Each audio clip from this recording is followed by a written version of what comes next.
वालेकुम स्टूडेंट्स। आज मैं आपके साथ लेके आई हूँ क्लास 10 की कंप्यूटर साइंस की स्कीम।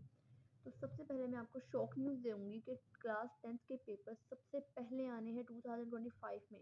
तो आपको इस चीज़ को बिल्कुल भी हल्का नहीं लेना कि स्कीम है, कुछ दिन बात कर लेंगे, कुछ दिन ठहर जाएंगे, बिल्कुल भी नहीं। अभी अपने अपने फ़ोन्स पकड़ें, कंप्यूटर स्कीम निकालें 2025 में, चाहे फलवा एजुकेशन ऑन ऑन करें और उसमें से स्कीम को फ़ौरन लिखें, क्योंकि स्कीम का याद रहना बहुत इंपॉर्टेंट होता है। स्कीम हमें इस चीज़ के लिए प्रिपेयर करती है कि कौन से क्वेश्चंस कौन कौन से पार्ट से आना है, और ये बहुत फ़ायदेमंद होती है क्योंकि इससे आपके कंप्यूटर की पेयरिंग पूरी होती है और आपके पास चांस होता है कि आप 50 आउट ऑफ 50 मार्क्स लेकर बोर्ड में टॉप कर सकें। कंप्यूटर साइंस की मैं आपके साथ स्कीम शेयर करूँगी। बहुत से बच्चे कंप्यूटर साइंस के सब्जेक्ट को हल्का ले लेते हैं, लेकिन डोंट डू दिस। बहुत इंपॉर्टेंट है कंप्यूटर की स्कीम जानना, इसके बगैर आपके 50 आउट ऑफ 50 मार्क्स नहीं आएंगे। तो सबसे पहले मैं बात करूंगी शॉर्ट क्वेश्चन नंबर 1 के पार्ट की, कि ये किन किन चैप्टर से आना है। तो जो शॉर्ट क्वेश्चंस हैं, शॉर्ट क्वेश्चन नंबर 3 होता है,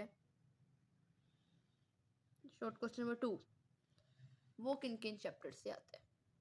तो ये आता है चैप्टर नंबर 1 से, चैप्टर नंबर 3 से। क्योंकि जो शॉर्ट क्वेश्चन नंबर 1 होता है, मैं आपको 1 का भी बता देती हूँ कि जो क्वेश्चन नंबर 1 होता है वो कहाँ से आता है। क्वेश्चन नंबर 1 जो होता है वो फुल बुक एमसीक्यूज बेस्ड होता है। आपने कभी भी एमसीक्यू की स्कीम नहीं देखनी, एमसीक्यू की स्कीम हमेशा गलत होगी। हमेशा एमसीक्यू जो होते हैं वो फुल बुक से होते हैं। मोस्टली जो बैक साइड पर लिखे हुए होते हैं एमसीक्यूज वो ज़्यादा इंपॉर्टेंट होते हैं। शॉर्ट क्वेश्चन नंबर 2 आना है 1 और 3 से, उसकी पेयरिंग बनती है।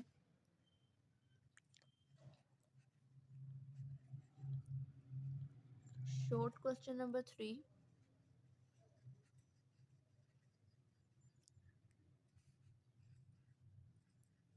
वो बनता है 2 और 4 से।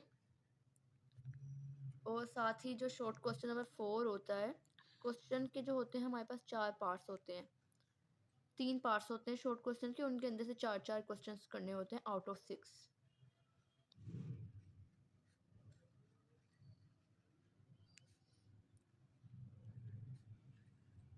जो शॉर्ट क्वेश्चन नंबर 4 होता है ये मोस्टली डिपेंड करता है चैप्टर 4 पर, चैप्टर 5 पर। मैं आपको बहुत मेजर बात बताने लगी हूँ इन दोनों के मुताबिक, कि इसके अंदर जो प्रोग्राम्स होते हैं चैप्टर 4 से वो आते हैं शॉर्ट क्वेश्चन के अंदर। कोई लॉन्ग क्वेश्चन के अंदर आपके पास अपॉर्चुनिटी होती है कि आप उनको स्किप भी कर सकते हैं।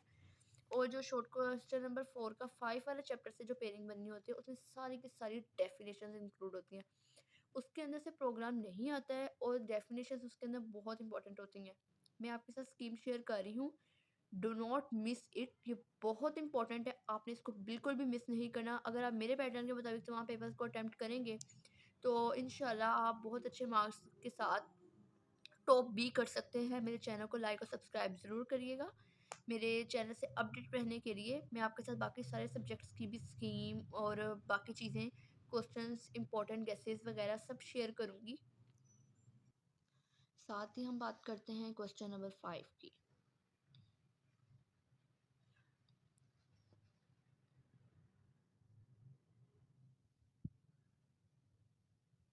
मोस्ट ऑफ द स्टूडेंट्स जो होते हैं नाइन्थ के पेपर्स के बाद कंप्यूटर साइंस को हल्का नहीं लग देते हैं, क्योंकि नाइन्थ क्लास की जो कंप्यूटर थी वो बहुत ज़्यादा आसान थी। लेकिन देखा जाए तो हम लेवल बाय लेवल हमारे पास चीज़ें मुश्किल होती रहती हैं। मेरी इस बात को गौर से ज़रूर सुनिएगा। जो हम आगे आगे बढ़ते जाते हैं तो हमारे क्वेश्चंस और आंसर्स बहुत ज़्यादा मुश्किल होते रहते हैं, लेंथी होते रहते हैं। बहुत से बच्चे जो होते हैं कंप्यूटर को ईजी लेते हैं, लेकिन एट द एंड उनके कुछ बच्चों की सप्ली आ जाती हैं जिन्हें उनको बाद में क्लियर करना बहुत ज़्यादा मुश्किल हो जाता है।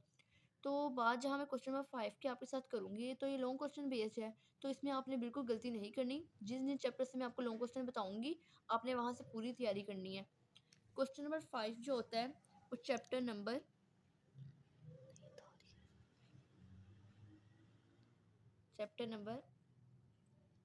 1 से आता है। क्वेश्चन नंबर 6 जो होता है हमारे पास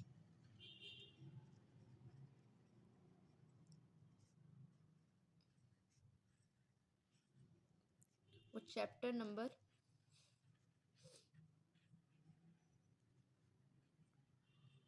2 से आता है। क्वेश्चन नंबर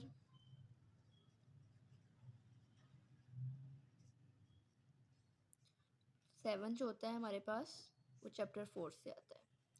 तो यहाँ पे आपको एक बात पता चल रही है कि जो चैप्टर नंबर 3 और 5 होता है उससे लॉन्ग अटैम्प्ट नहीं करना होता, उससे लॉन्ग नहीं आता है। तो मोस्ट ऑफ द जो लॉन्ग्स होते हैं वो चैप्टर नंबर 1, 2 और 4 से आते हैं।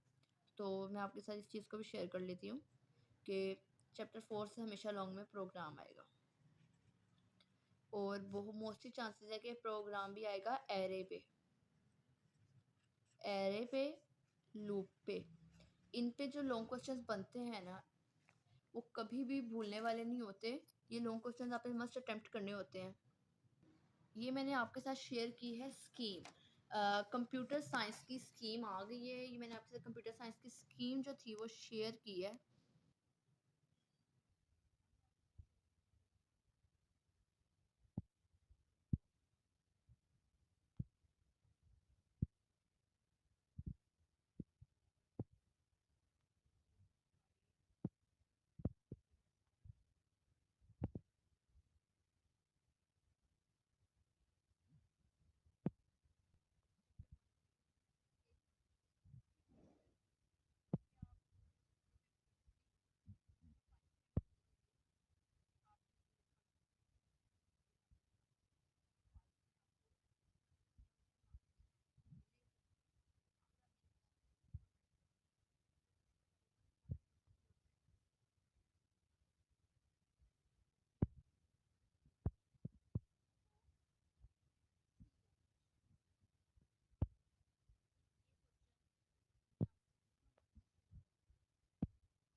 तक डिक्लेरेशन की बात है तो वो कम आता है, लेकिन लास्ट टाइम बोर्ड में रूल्स आए गए थे नेम ऑफ अ वेरिएबल के, तो इस दफ़ा उसके आने के चांसेस कम है क्योंकि वो वैसे भी कम आता है।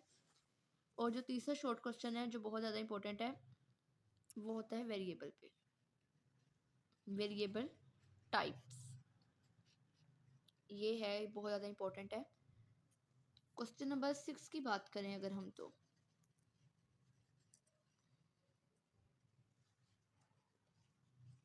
कौन कौन से चैप्टर क्वेश्चंस करने से हमारा क्वेश्चन नंबर 6 कंप्लीट होगा।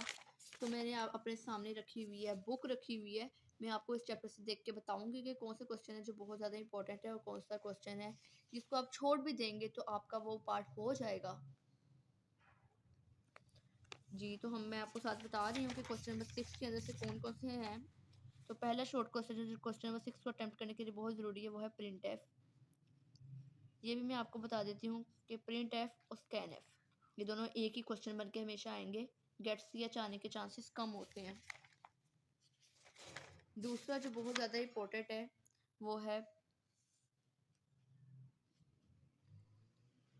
Escape sequence.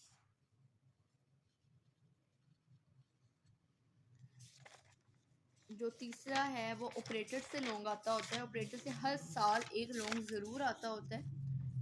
उसके अंदर से अगर मैं देखा जाए और मैं आपको बताऊं कि ऑपरेटर्स के अंदर से कौन कौन से ऑपरेटर्स हैं जो बहुत ज़्यादा इंपॉर्टेंट है, तो असाइनमेंट ऑपरेटर इतना ज़्यादा नहीं आता होता, जबकि उसके मुकाबले में अरिथमेटिक बहुत ज़्यादा आता है।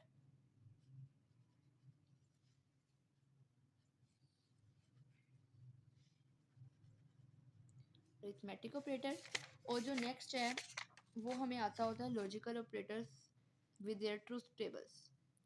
अच्छा, तो आपने बिल्कुल भी ट्रूथ टेबल्स को स्किप नहीं करना। आपके पेपर के अंदर प्रेजेंटेशन का होना बहुत ज़्यादा इंपॉर्टेंट है। आप मैंने कुछ दिन पहले ही वीडियो अपलोड की है प्रेजेंटेशन के हवाले से, उसको मिस नहीं करना। आपने उसको शुरू से लेकर एंड तक ज़रूर देखना है। और दूसरी बात जो आपके पेपर में नुमायाँ होती है और आपके पेपर को बहुत ज़्यादा इम्प्रेसिबल बनाती है वो होता है आपके लिखने का तरीका, कि आपने पेपर के अंदर क्या क्या लिखा है, कैसे कैसे लिखा है। तो सब इसलिए मैंने आपको ये बात बताई है, क्योंकि लॉजिकल ऑपरेटर के अंदर आपको तमाम डेफिनेशंस के साथ विद देयर ट्रूथ टेबल्स बनाने बहुत इंपॉर्टेंट होते हैं। उनके बगैर आपका पेपर कंप्लीट नहीं होता। चैप्टर 4 के मैं आपको बता देती हूँ अपना क्वेश्चन नंबर 7 पूरा करने के लिए। बहुत से बच्चों को होता है क्रेज़ कि हम प्रोग्राम ज़रूर अटैम्प्ट करें, लेकिन मोस्ट ऑफ द स्टूडेंट्स जो होते हैं वो इस चीज़ से डरते हैं कि हम प्रोग्राम अटैम्प्ट ना करें, क्योंकि एक टर्मिनल स्टेटमेंट टर्मिनल ना लगाने से भी क्वेश्चन जो होता है आपका बहुत ज़्यादा ख़राब हो जाता है। तो मैं आपको बता रही हूँ इसके अंदर के कौन सी क्वेश्चन नंबर 7 को अटैम्प्ट करने के लिए आप कौन कौन सी एक्सरसाइजेस करें। तो बहुत इंपॉर्टेंट नंबर एक्सरसाइज नंबर मैं आपको बताती हूँ। थ्योरी इस चैप्टर से नहीं आती, इसलिए मैं आपको थ्योरी के मुताबिक गाइड नहीं कर रही। Exercise number 3, exercise number 4, example number 5। ये 3 बहुत ज़्यादा इंपॉर्टेंट है। इसके बाद में अब आपको बताने जा रही हूँ कि एरर्स जो हैं और आउटपुट निकालने किन किन की बहुत ज़्यादा इंपॉर्टेंट है। तो मैं अपनी नेक्स्ट वीडियो में आपको बता रही हूँ कि आपने जो किन किन की आउटपुट निकालनी है, जो आपको क्वेश्चन नंबर 4 में आएंगी।